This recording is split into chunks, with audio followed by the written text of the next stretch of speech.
So if you get a group of golfers together and you ask them what's the most important thing to create more speed in their swing, they're going to say create more leg. And a lot of them are going to refer to that. I'd say the high majority of them are going to refer to that as the angle between the shaft and the arm, as it's viewed about here in the downswing, and the more angle somebody has, the better that is. And I'm going to talk about this in 3 different parts today and describe it as that's one component and that's not the component that you're trying to do. So let's try and go through this in a 3-part piece of, what's lag, where is it, and what's more important for you.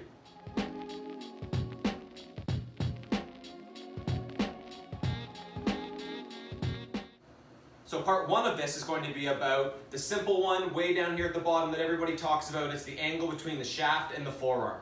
Can you hold this angle and keep it for as long as you can in your downswing and release it the latest? And well, I've heard it releases on its own. And from there, you're going to hit the ball the straightest and the farthest, and you're going to have lag like Sergio Garcia or Ben Hogan or whatever the most elite player in the game has demonstrated. That's what you're trying to do, and that's where I think that we get into a little bit of trouble.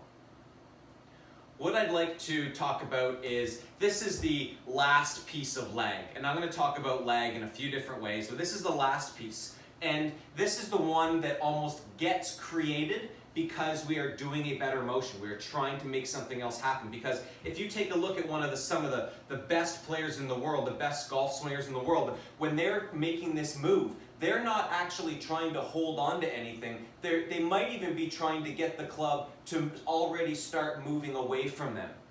So be careful to look at a golfer, see what they are doing, and interpret that as that's what they're trying to do. So what I'd like to talk about today in terms of how to manage that is that if you're a golfer that doesn't have any of that and you've thrown it all away, I would say that that's either a concept for you where you are trying to get the club back to the ball as soon as you can, maybe because you're not in a very good spot at the top.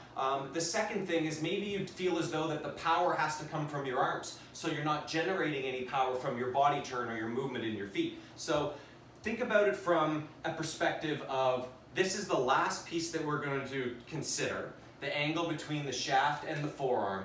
And if we can manage to create a little bit of that throughout the swing, I bet you're going to have better ball strikes, rather than trying to max something out and then physically hold on to anything. So the next parts to these are going to talk about how that part is just like the vapor trail of a jet. That's the stuff that's going to show up as long as these other pieces happen.